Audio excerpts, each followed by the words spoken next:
Your friendly neighborhood Spider-Man is always so friendly and has definitely done some pretty questionable things in his comic book venture. In this episode of Mostly Comics, we'll be looking into Spider-Man's darkest moments. Spider-Man has a pretty strict no-kill policy. Just like Batman, the wall crawler does not kill the criminals. He generally only captures them, handing them into authorities. However, that hasn't always been the case. Meet Finisher, an assassin who is contracted by the infamous Red Skull. Finisher, being extremely efficient at his job, can track his victims with ease while only requiring a piece of cloth. He was able to track Spider-Man easily and, with a not-so-discreet approach, shoots him with a rocket launcher. Spider-Man heroically leaped out of the way of the rocket and redirected it towards the assassin, which, of course, finished the Finisher. The Superior Spider-Man is viewed as the most iconic and truly outstanding story of Spider-Man. The comic features Doc Ock, the villain with 8 limbs who takes over Peter's body by downloading his own brain into Peter's, hence forging the identity of Superior Spider-Man. The insane lab rat downloaded his brain into Peter's brainstem, and from that point, he was able to suppress the real, genuine Peter. This prompted Peter acting foolish, forceful, and without care or leniency, prompting him to be thrown out of the Avengers and openly shamed.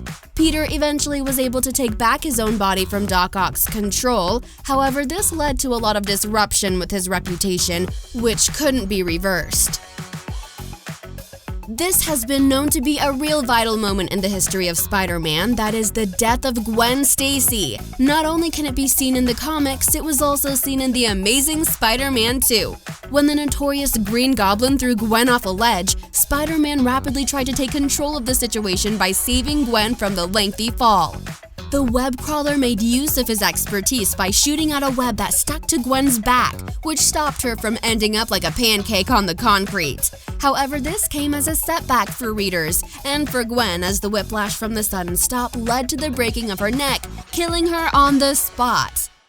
During the Clone Saga, the dilemma between Ben Reilly, one of Spider-Man's various clones, and Peter Parker arose, questioning as to who the real Spider-Man was. DNA evidence and a few test reports later, it turned out that Peter Parker was the clone. As obvious how deceiving this claim was, it was a complete lie. But it was completely shattering for Peter Parker. When Mary Jane went to comfort him, he hit her, tossing her across the room, and if that wasn't enough, she was also pregnant at that time. His intent was to simply brush her hand off. However, Spidey's strength and anger doesn't seem to mix too well. Fortunately, they moved beyond the occurrence and proceeded to raise a family together, but getting tossed across the room by an enraged Spider-Man isn't something you easily forget. Moving away from the vast universes in the comics, the Sam Raimi trilogy brought up a new disturbing moment for viewers. While under the influence of a symbiote, Peter came face to face with Harry Osborn. Would you like a drink? This confrontation took a bad turn when the hero was seen ridiculing and agonizing the already injured and mentally disturbed Harry. You took him from me. He loved me. No. He despised you. You were an embarrassment to him. A dark side of the web-slinger is seen at this point when the battle between previous companions reaches a critical stage as Harry tosses a pumpkin bomb toward Peter, who catches it with his web and deliberately diverts the detonating Halloween instrument back at Harry. This was not a Spidey sense split-second reaction, but rather a determined strategy to hurt his ex-best friend as much as could be expected. As we see the bomb explode right in Harry's face, leaving him disfigured, the scene depicted how far apart the two had grown. While it may be one thing to redirect a rocket to a villain, a detonating bomb to the face of an old friend might have been a step too far. In an alternate reality within the seemingly endless sea of the Marvel multiverse, there lives a place called Earth 2149, where all the Marvel heroes have become infected with a somewhat zombie virus. This virus leaves all of our heroes with rotting flesh and uncontrollable hunger, and all of their sentience, but with none of their self-control. Which, of course, with any zombie virus, is the worst part. Mom becomes breakfast, your favorite Aunt Helen becomes dinner, heck, your adorable dog Mocha becomes dessert.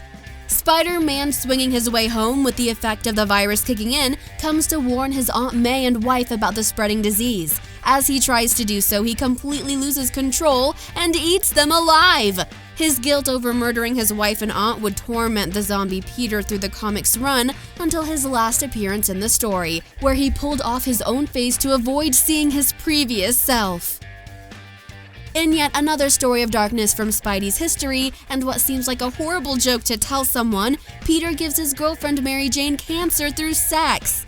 The story, which was set in a bleak, grim, conceivable future of Spider-Man, started off pretty promising. It appeared to be a compelling story for fans, ready to go down as one of the greats, a Spider-Man turned Batman arc. That is, until viewers found out that the primary reason that Peter feels a great amount of blame was for killing Mary Jane with radioactive fluids. As indicated by the comic, the radioactive spider transformed him into a radioactive Spider-Man, meaning having intercourse with Mary Jane was like Peter giving her a radioactive supply of booster shots every time they were in the mood. Sorry, Mary Jane. A number of people named this as the worst Spider-Man moment in history, in which he was given a choice of staying married to Mary Jane, the love of his life, or to cure his dying aunt from illness. This decision was introduced to him by the devil of the Marvel world.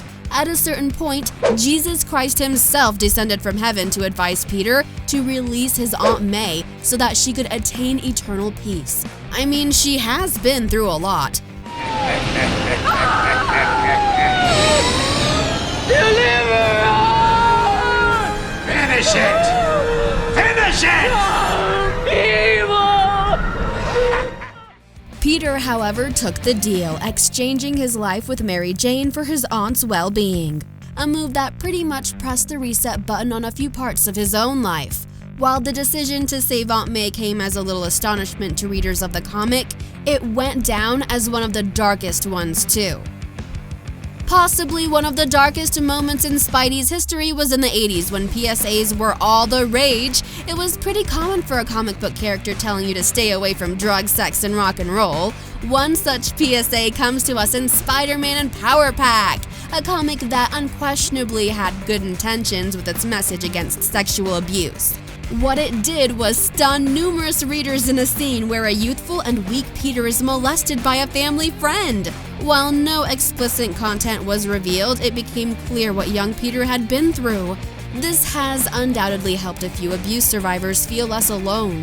However, to a considerable amount of us, it was a dull, horrendous scene that appeared unexpectedly and left an enduring feeling of unease afterward. If you or anyone you know has suffered physical or sexual abuse, please call the National Assault Telephone Hotline at 1-800-626-4673. You know what doesn't have a dark history? The subscribe button. While you're at it, check out this video and hit the bell to never miss another one here on Mostly Everything.